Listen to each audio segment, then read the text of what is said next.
So therefore that might blur a little bit in your mind, reality and these other things. So my fear is that if, as we are, in an unsupervised, and I stress unsupervised ways, exposing young people to that kind of environment, and they're living in that kind of environment for hour after hour after hour, what is that doing to their brain connections? And I just think we should start to think about that. Nonetheless, such a world does have its apologists. Stephen Johnson, this is a beautifully written book, which I'd urge you to read. Everything's bad is good for you. He defends the screen. Why popular screen culture is making us smarter. And what he does is point to a very interesting fact, that IQ levels have risen dramatically over the last few decades. Here you have IQ scores in 1932, where in the non-PC terms of the Times, you can see the lower group were called intellectually deficient, and the upper group were called very superior. No one would dare say that nowadays. If you compare that with, there we are, and that was about just over 2% each, were equal numbers. 2% were very deficient and other very superior.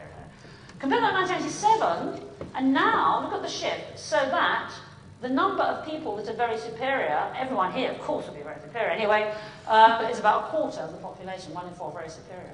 Now, what's happened here, this is called the Flynn effect, there's been a shift in IQ for everyone. And he argues, surely, this is because of the screen, because IQ tests put a premium on the very same things that gaming puts a premium on. Seeing connections, solving problems in the abstract. Notice, though, the problems, the solutions, the process in both cases lack any meaning. They are as abstract as possible. They're not predicated on a huge cultural knowledge or historical or economic, linguistic, whatever knowledge. It is much more the process that is being emphasized. And as he himself says, if you then look at how many Nobel Prize winners, how many brilliant symphonies, how many novels, you don't see the same comparable shift. You don't have 1 in 4 people now writing symphonies and so on. So there is still the issue that by saying screen culture is good, yes, it is good for IQs, but it's this very thing, it's process, not content. Whether we want a world, a generation where people are strong on process and poor on content, we have to decide as a society. If we don't like it, we have to think about ways we can do something about it. So this little girl is doing something that we all used to do, where she's using her, she's in 3 dimensions here, and she looks like she's using her imagination as we all did, where a box became a castle or a car.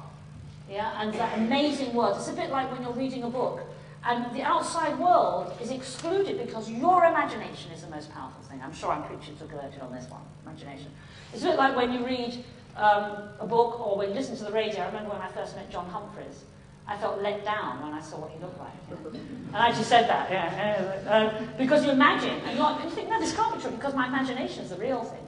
And that's why everyone always says the book is better than the film, always, because your imagination is the best there is. So second-hand imagination, that at the screen, whether it's cinema screen or computer screen, somehow is a poor second-hand thing, literally, compared to what's going on inside your own head.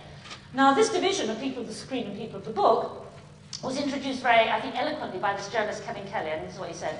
Screen culture is a world of constant flux, of endless sound bites, of quick cuts and half-baked ideas. It is a flow of gossip tidbits, news headlines and floating first impressions. Notions don't stand alone, but are massively interlinked to everything else. And this is an important point. Truth is not delivered by authors and authorities, but it is assembled by the audience. So as I said, the author is the authority normally when you read a book. They take you by the hand. Yes, it's linear. Yes, you're following. But, oh, what am I doing here? That's not the one. But by the same token, you are nonetheless following a series of logical connected steps. When you are unsupervised and without meaning or understanding navigating Google or some search engine, you don't know where you're going, what you're asking. Your journey is much more zigzag, much more haphazard. And I think that that is a very important point to bring out between the two. Another impact of the screen, as well as on the way we think, is on how we see ourselves. And how many people here are on Second Life? Oh, be brave. Be brave. Okay, well in that case, you might want to go. I'll introduce you to Second Life. This is Second Life. And just think about what it's doing to your identity. Let's look at it. If the bustling city is where you want to be, hit the market or the local bar with your new friends. But if you prefer adventure, why don't you explore the wilderness or hunt animals? Build communities together, share special moments, maybe you even find love. There we are. So, well, I promise.